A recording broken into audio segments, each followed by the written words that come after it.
કેમ છો વિદ્યાર્થી મિત્રો? હું ભૂયા વૈશાલી શ્રી સત્યસાઈ લક્ષ્મી મોહન વિદ્યાલય મહુવાથી આપનું હાર્દિક સ્વાગત કરું છું.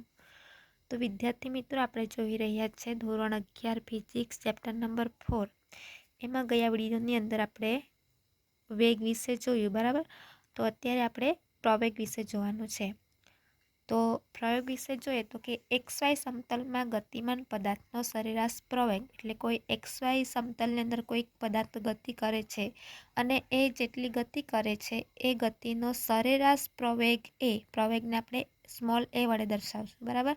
તો સરેરાશ પ્રવેગ એ તેના વેગમાં થતા ફેરફાર, વેગમાં થતો ફેરફાર એટલે ડેલ્ટા v થશે, તથા તેને અનુરૂપ સમયગાળાના ગુણોત્તર જેટલો હોય છે, તો તેને સરેરાશ પ્રવેગ એ કહેવાય, બરાબર? તો એટલે શું કીધું છે તો કે સરેરાશ પ્રવેગ એ તેના વેગમાં થતો ફેરફાર, વેગમાં થતો ફેરફાર એટલે ડેલ્ટા v, બરાબર? હવે જોઈએ તો કે વેગમાં થતો ફેરફાર એટલે વેગમાં થતો ફેરફાર ડેલ્ટા v તથા તેને અનુરૂપ સમયગાળાના ગુણોત્તર એમ કીધું છે, એટલે સમયગાળો એટલે ડેલ્ટા ટી થશે, બરાબર? પણ એનો ગુણોત્તર કીધું છે આપણને. ડેલ્ટા ટી એ સમયગાળો કહેવાય અને ડેલ્ટા વી એ વેગમાં થતો ફેરફાર. તો આપણને કીધું છે કે વેગમાં થતા ફેરફાર એટલે ડીવી બાય ડીટી થશે, એટલે વેગમાં થતા ફેરફાર તથા તેને અનુરૂપ સમયગાળાના ગુણોત્તર જેટલો હોય છે સરેરાશ પ્રવેગ એ, બરાબર? તો સરેરાશ પ્રવેગ એનું સૂત્ર શું થશે? ડેલ્ટા વીના છેદમાં ડેલ્ટા ટી. હવે તો ડેલ્ટા એ બરાબર શું થશે? ડીવી. ડીવી એટલે એક્સ અને વાય અક્ષની અંદર એ ગતિ કરે છે, એક્સવાય સમતલમાં એ ગતિ કરે છે, તો એક્સવાય સમતલમાં વી એક્સ આઈ થશે અને આ વાય અક્ષ ઉપર વી વાય જે થશે, બરાબર? તો એને આપણે આમ લખી શકીએ કે ડેલ્ટા વી એક્સ આઈ ના છેદમાં ડેલ્ટા ટી, બરાબર? પ્લસ ડેલ્ટા વી વાય ના છેદમાં ડેલ્ટા ટી જે. આવી રીતના એને આપણે લખી શકીએ છીએ. એટલે ડેલ્ટા એ જે છે XY સમતલમાં ગતિ કરે છે, કોઈ પદાર્થ છે XY સમતલની અંદર ગતિ કરતો હોય તો તેના માટે સમયમાં થતો વેગમાં થતો ફેરફાર અને તેને અનુરૂપ સમયગાળાનો ગુણોત્તર બરાબર હોય છે એમ કીધું. એટલે ડેલ્ટા વી એક્સ આઈ ના છેદમાં delta t plus delta v વાયના છેદમાં ડેલ્ટા ટી જે એમ આપણે લખી શકીએ. અથવા તેને લખવું હોય બીજી રીતે તો કે સરેરાશ પ્રવેગ એ બરાબર a x i plus a y j. આવી રીતના પણ એને આપણે લખી શકીએ, જ્યાં એ એક્સ બરાબર શું છે તો કે ડેલ્ટા વી એક્સ આઈના છેદમાં ડેલ્ટા ટી એટલે એ એક્સ આઈ થશે, ડેલ્ટા વી વાયના છેદમાં ડેલ્ટા ટી જે વી વાયના છેદમાં ડેલ્ટા ટી એટલે એ વાય જે થશે. હવે તાક્ષણિક પ્રવેગની વાત કરીએ તો કે તાક્ષણિક પ્રવેગ તો સમયગાળો જે છે એ શૂન્ય તરફ જાય ત્યારે મળતા સરેરાશ પ્રવેગનું સીમાંત મૂલ્ય છે. એટલે કેમ? એટલે જે સમયગાળો છે, આપણે જે સમયગાળો લીધેલો છે T1, T2, T3, બરાબર? જે સમયગાળો છે એને આપણે શૂન્ય તરફ લઈ જવામાં આવે. કોઈ સમય આપણી પાસે ડેલ્ટા ટી છે, ડેલ્ટા ટી, તો એ ડેલ્ટા ટીને આપણે શૂન્ય તરફ લઈ જઈએ ત્યારે સરેરાશ પ્રવેગનું જે સીમાંત મૂલ્ય મળે છે, એટલે કે સરેરાશ પ્રવેગ એ બરાબર લિમિટ ડેલ્ટા ટીથી આપણે delta t tends to 0 dv by dt કરીએ, બરાબર? ત્યારે શું થશે? તો ડેલ્ટા વી બરાબર delta v x i plus delta v y j હોવાથી ડેલ્ટા વી બરાબર શું છે આપણી પાસે? Delta v x i plus delta v y j. તો એ બરાબર આઈ કેપ લિમિટ બંનેમાં આપવાની. હવે ડેલ્ટા વી એક્સ આઈને પણ લિમિટ આપવાની અને ડેલ્ટા વી વાય જેને પણ લિમિટ આપવાની. તો આઈને આપણે બહાર લઈ લઈએ અને લિમિટ આપીએ ડેલ્ટા વી એક્સના છેદમાં ડેલ્ટા ટી પ્લસ જેને બહાર લઈ લઈએ limit delta t tends to 0 delta v વાયના છેદમાં ડેલ્ટા ટી. અથવા એને બીજી રીતે લખવું હોય તો જે આપણે આગળ લખેલું છે એ પ્રમાણે એ બરાબર AXI પ્લસ AYJ, જ્યાં AXI બરાબર શું હતું આપણી પાસે ડેલ્ટા VX ડેલ્ટા T હતું, ડેલ્ટા VYના છેદમાં ડેલ્ટા T એટલે આપણે AYJ લખતા હતા, જ્યાં અહીંયા લખેલું છે કે ડેલ્ટા AX બરાબર DVXના છેદમાં ડેલ્ટા T, AY બરાબર DVYના છેદમાં ડેલ્ટા T છે. ત્યારબાદ જોઈએ તો કે આ જે ટી સમયે પદાર્થનું સ્થાન અહીંયા આકૃતિની અંદર આપણને દર્શાવેલા છે કે ટી સમયે પદાર્થનું સ્થાન P દ્વારા દર્શાવેલ છે, delta T1, delta T2, delta T3, જ્યાં ડેલ્ટા T1 જે છે શરૂઆતમાં જે સમય છે એ ડેલ્ટા T2 કરતાં કેવો છે, મોટો છે. ડેલ્ટા T3 જે છે ડેલ્ટા T3 કરતાં ડેલ્ટા T2 મોટો છે. એટલે શરૂઆતની અંદર આપણને કોઈ પદાર્થ જે છે ગતિ કરતો હોય બરાબર, ત્યારે એ T1 જેટલા સમયે ગતિ કરતો હોય, ત્યારબાદ એ T2 જેટલા સમયે ગતિ કરતો હોય અને ત્યારબાદ એ T3 સમયે ગતિ કરતો હોય, ત્યારે જે T1નું જે મૂલ્ય છે ડેલ્ટા T1નું એ ડેલ્ટા T2 અને ડેલ્ટા T3 કરતાં પણ કેવું હશે, મોટું હશે. અને તેના સ્થાન અનુક્રમે દર્શાવેલ હશે કે T1 સ્થાને હોય ત્યારે આ સ્થાને હોય, T1 સમયે એ પદાર્થ આ સ્થાને હોય, T2 સમયે એ પદાર્થ આ સ્થાને આવે અને T3 સમયે આ સ્થાન ઉપર આવે બરાબર. ત્યારબાદ તેની દિશા દર્શાવેલી છે, તો પ્રવેગ એની દિશા કઈ તરફ હશે, પ્રવેગ એની દિશા જે છે આ તરફ હશે અને વેગ જે છે આ તરફ છે, પદાર્થ જે છે આ તરફ ગતિ કરતો હોય છે બરાબર. ત્યારબાદ અહીં પણ P2 જે છે આ તરફ ગતિ કરતો હોય, P3 જે છે પદાર્થ આ તરફ ગતિ કરતો હોય છે. હવે એટલે કે કોઈ પદાર્થ XY સમતલની અંદર ગતિ કરે છે, એનો પથ જે છે આ પ્રમાણે છે. તો જે પદાર્થ ગતિ કરે છે એ ડેલ્ટા T1 જેટલા સમયે અહીંયા છે બરાબર. તો એને આપણે પહેલાં તો સ્થાન દર્શાવવું પડશે, તો સ્થાન દર્શાવવા માટે એને ઉગમ બિંદુ સાથે જોડવો પડે બરાબર. તો આ સ્થાને છે, ત્યારબાદ ડેલ્ટા T2 સમયે અહીંયા પહોંચે છે બરાબર, આવી રીતના, એટલે ડેલ્ટા T2. હવે જો આપણે એને લિમિટ આપીએ એટલે કે ડેલ્ટા Tથી એને આપણે 0 તરફ લઈ જવામાં આવે, એટલે 0 તરફ લઈ જઈએ તો શરૂઆતમાં એને આપણે 1 સેકન્ડની અંદર એ આ સ્થાને પહોંચે છે બરાબર, પણ એમાંથી આપણે 0 તરફ લઈ જવાનું, એટલે ત્યારબાદ એના જે સમયગાળો છે આપણે ઓછો કરતા જઈએ. 0 તરફ લઈ જવાનું એટલે સમયગાળો ઓછો કરતા જઈએ તો એને 0.5 કરી નાખીએ. 0.5 સેકન્ડની અંદર એ ક્યાં પહોંચે છે, તો કે જો ડેલ્ટા T1 1 સેકન્ડમાં જો અહીંયા પહોંચતો હોય તો ડેલ્ટા T2 સમયે એ સમયગાળો આપણે એનો ઓછો કરી નાખ્યો, તે અહીંયા પહોંચતો નથી, તો એ આ તરફ પહોંચશે. પછી ફરી આપણે એનો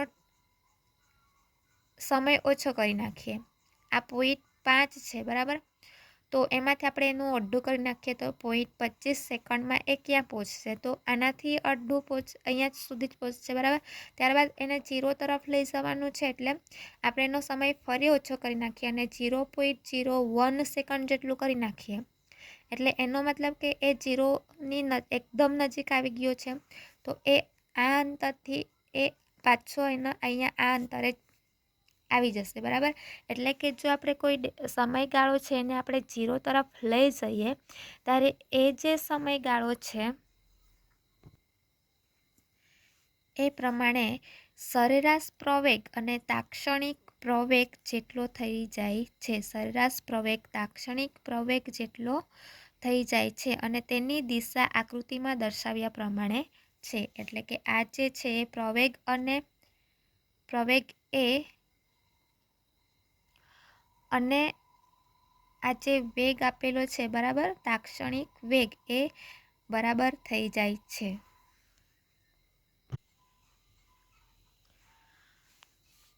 હવે નોંધ આપેલી છે કે એક પરિમાણમાં પદાર્થનો વેગ, કોઈ એક જ પરિમાણ, આ જે છે આપણે XY સમતલ એટલે એ આપણું દ્વિપરિમાણની અંદર ગતિ કરે છે, પણ જો એક જ પરિમાણમાં પદાર્થનો વેગ હોય, બરાબર, એક જ પરિમાણ હોય ત્યારે તો કે એક પરિમાણમાં પદાર્થનો વેગ તથા પ્રવેગ હંમેશા એક જ સુરેખ પથ પર હોય છે. એક જ પરિમાણ હોય તો એનો વેગ અને પ્રવેગ હંમેશા એક જ સુરેખ પથ પર હોય છે. તે કાં તો એક જ દિશામાં હશે કે પછી પરસ્પર વિરુદ્ધ દિશામાં હશે, કારણ કે સુરેખ પથ છે તો સુરેખ પથ જે છે આ તરફ હશે, એક જ દિશાની અંદર, પછી આ ઉપર તરફ નહીં જાય કે નીચે તરફ નહીં આવે, બરાબર. તો સુરેખ પથ એટલે એ આ જ દિશામાં હશે કાં તો વિરુદ્ધ દિશામાં હશે, પરંતુ તેનો પથ જે છે સુરેખ હશે, એક જ દિશાની અંદર હશે. જ્યારે દ્વિપરિમાણમાં કે ત્રિપરિમાણમાં પદાર્થની ગતિ માટે વેગ અને પ્રવેગના સદિશો વચ્ચે 0 થી 180 ડિગ્રી વચ્ચેનો કોઈ પણ ખૂણો હોઈ શકે. તો અહીં તમે આકૃતિમાં જોઈ શકો છો કે શરૂઆતની અંદર આ તમે જોઈ શકો કે આ જે પ્રવેગ અને વેગ છે, આ પ્રવેગ અને વેગ વચ્ચેનો કોઈ ખૂણો બને છે. એટલે દ્વિપરિમાણમાં હોય કે ત્રિપરિમાણમાં હોય ત્યારે પ્રવેગ અને વેગ વચ્ચે 0 ડિગ્રીથી 180 અંશ વચ્ચેનો કોઈ પણ ખૂણો હોઈ શકે છે. હવે ઉદાહરણ 4.4 જોઈએ તો ઉદાહરણ 4.4માં આપેલ છે કે કોઈ કણનું સ્થાન આપેલું છે r બરાબર 3.0 t i cap plus 2.0 t square j cap plus 5.0 k cap વડે અપાય છે. એટલે જે કિંમતો તમે એક્ઝામ્પલમાં આપેલી હોય એ કિંમતોને તમારે સૌપ્રથમ તો લખી દેવાની, કઈ કઈ કિંમત આપેલી છે તે, બરાબર. તો તમારે લખી દેવાનું કે આર આપેલું છે 3.0 t i cap plus 2.0 t square j k plus 50 કે કેપ. ત્યારબાદ આગળ વાંચીએ કે જ્યાં ટી જે છે સેકન્ડમાં છે અને સહગુણકોનો એકમો એવી રીતે છે કે જેથી આર મીટરમાં મળે. આર જે છે ટી સેકન્ડમાં છે પણ એકમો એવી રીતના છે કે આર જે છે એ મીટરમાં મળે. હવે શોધવાનું શું છે તો કે કણનો વેગ તથા એનો પ્રવેગ શોધવાનો છે. ત્યારબાદ બી કે ટી બરાબર 1 સેકન્ડ હોય ત્યારે તેનો વેગનું મૂલ્ય અને દિશા શોધવાની છે. તો સૌપ્રથમ આપણે કણનો વેગ શોધીએ, ત્યારબાદ વેગ ઉપરથી આપણે એનો પ્રવેગ શોધીશું, બરાબર. તો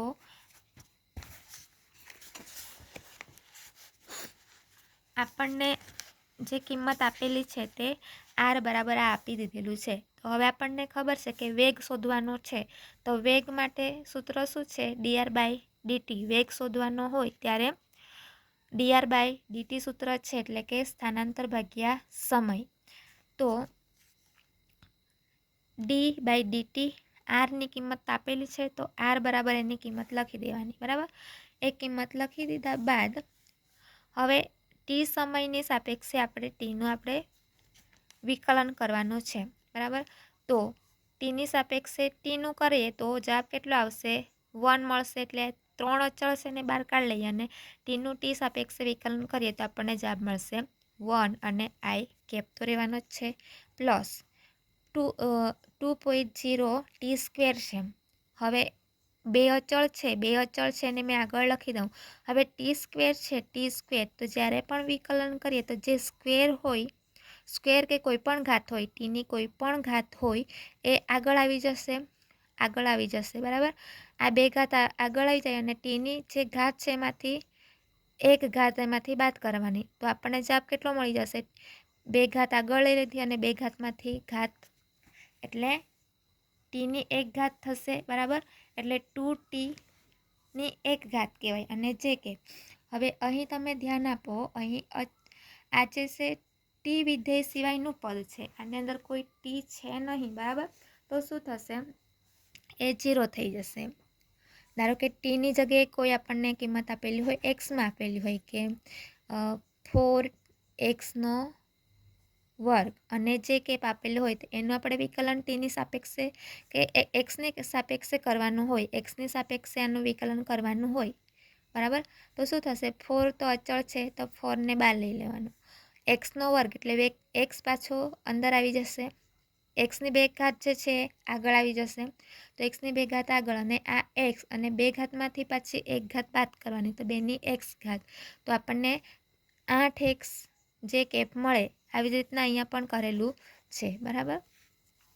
એક્સની જગ્યાએ અહીં ટી આપેલો છે, તો આપણને ટીનું ટીની સાપેક્ષે વિકલન મળ્યું 1 થઈ જાય એટલે આ 3 થશે, 3i કેપ, પછી 2 દુ 4, ટી જે કેપ થશે ના તો 0.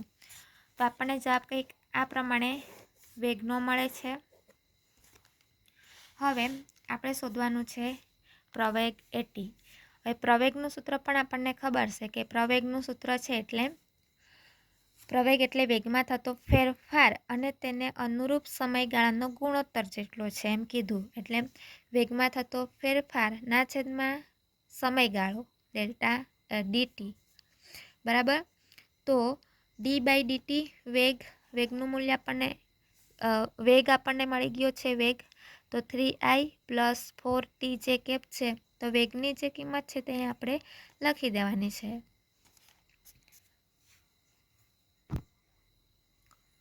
અહીં ટી આવશે, બરાબર. તો આપણને વેગની કિંમત કઈ મળેલી છે 3i કેપ પ્લસ 4t જે કેપ, તો 3i કેપ પ્લસ 4t જે કેપ. હવે તમને ખબર છે કે અહીં ટીની સાપેક્ષે વિકલન કરવાનું છે, તો આની સાથે તો ટી છે નહીં, બરાબર, એ ટી વિધેય સિવાયનું પદ છે, બરાબર, એટલે આ થઈ જશે આપણો 0. અહીંયા ટી છે તો ટીની સાપેક્ષે વિકલન એટલે કેટલું થાય 1 થઈ જશે, એટલે ટી જે છે એ 1 થઈ જશે, બરાબર, એટલે 1 અને આ 4 અચળ પદ એટલે 4 1 જે કેપ થશે. તો આપણને જવાબ કેટલો મળે છે 4 જે કેપ અને પ્રવેગનો એકમ લખેલો છે મીટર પ્રતિ સેકન્ડ સ્ક્વેર છે. હવે આપણે વેગ અને પ્રવેગને શોધી લીધા. હવે આપણને દાખલાની રકમમાં શું આપેલું છે કે ટી બરાબર 1 સેકન્ડ હોય તે માટે વેગનું મૂલ્ય શોધવાનું છે. આપણે સદિશ સ્વરૂપે વેગને શોધી કાઢ્યું, હવે વેગનું આપણે મૂલ્ય શોધવાનું છે અને દિશા શોધવાની છે. તો ટી બરાબર 1 સેકન્ડ લેવાની. તો વેગ વીટી બરાબર આપણને વેગનું સૂત્ર શું મળેલું છે, તો વેગનું સૂત્ર મળેલું છે 3i કેપ પ્લસ 4t જે કેપ, બરાબર. તો આ વેગનું સૂત્ર અહીં લખી દેવાનું, એટલે 3i કેપ પ્લસ 4t જે કેપ, અને ટી બરાબર કેટલું લેવાનું છે 1 સેકન્ડ લેવાનું છે. તો જ્યાં ટી દેખાય ત્યાં આપણે 1 મૂકી દઈએ તો ટીની જગ્યાએ 1 થઈ જશે. 3i કેપ છે પ્લસ 4 અને ટી દેખાય ત્યાં 1 લખવાનું. તો જવાબ શું મળશે મૂલ્ય. હવે મૂલ્ય શોધવાનું છે એટલે આપણે એને માનાંકમાં લખવું પડશે, બરાબર. હવે માનાંકમાં લખીએ તો એ મૂલ્ય શોધવાનું છે એટલે દિશા આપણે દર્શાવવાની નથી. તો સૂત્ર આપણું હતું કે v બરાબર એક્સનો વર્ગમૂળની અંદર એક્સનો વર્ગ વત્તા વાયનો વર્ગ, કંઈક આવું આપણું સૂત્ર એક હતું કે સોરી વેગનું છે એટલે સૂત્ર શું હતું v બરાબર બુકની અંદર આપેલું જ છે વી એક્સનો વર્ગ વત્તા વી વાયનો વર્ગ. આ સૂત્ર પ્રમાણે આની કિંમત મૂકેલી છે. તો આ જે છે આપણો વી એક્સ કહેવાય ને આ કહેવાય આપણો વી વાય કહેવાય, કારણ કે એક્સ સદિશ માટે આઈ કેપ છે અને વાય સદિશ વાય અક્ષ માટે જે કેપ છે. તો આની કિંમત લખી દઈએ, એક્સ બરાબર 3નો વર્ગ થશે આના મુજબ, અને વીવાયનો વર્ગ બરાબર 4નો વર્ગ થશે. તો 3નો વર્ગ 9 અને 4નો વર્ગ 16 વર્ગમૂળની અંદર, તો 9 વત્તા 16 બરાબર વર્ગમૂળમાં 25 થશે, અને વર્ગમૂળમાં 25 એટલે 25 એ કોનું વર્ગમૂળ, તો કે 5નું વર્ગમૂળ. અને વેગનો એકમ શું છે, વેગનો એકમ છે મીટર પ્રતિ સેકન્ડ છે. હવે આમ વેગનું મૂલ્ય આપણને મળે છે 5 મીટર પ્રતિ સેકન્ડ. હવે એની દિશા દર્શાવવાની છે, બરાબર. તો આપણે એને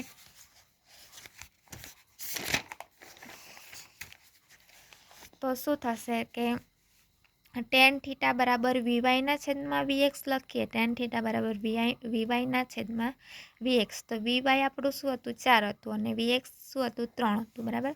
તો થીટાને સૂત્રના કરતાં બનાવીએ તો ટેન આ તરફ આવશે એટલે ટેન ઇન્વર્સ થઈ જશે અને 4/3. હવે 4/3 કરીએ, 4/3 કરીએ આપણને એટલે કંઈક જવાબ કેટલો મળશે? 1.33 જેવો મળે. બરાબર. હવે ટેન ઇન્વર્સ છે તો આપણે ટેન ઇન્વર્સમાં જઈને 1.33 છે એને જોઈએ. બરાબર. તો આપણને શું મળશે? થીટા બરાબર 53 જેટલો જવાબ મળે. તો તમારે હોમવર્કની અંદર આ દાખલો કરવાનો છે. ત્યારબાદ પ્રવેગના જે સૂત્ર છે તમારે સૂત્ર વ્યવસ્થિત નોટબુકની અંદર લખી લેવાના છે. દાખલાની અંદર કામ લાગશે. તો આજનું હોમવર્કની અંદર તમારે ઉદાહરણ 4.4 કરવાનો, ત્યારબાદ પ્રવેગના સૂત્ર લખી લેવાના છે. Thank you.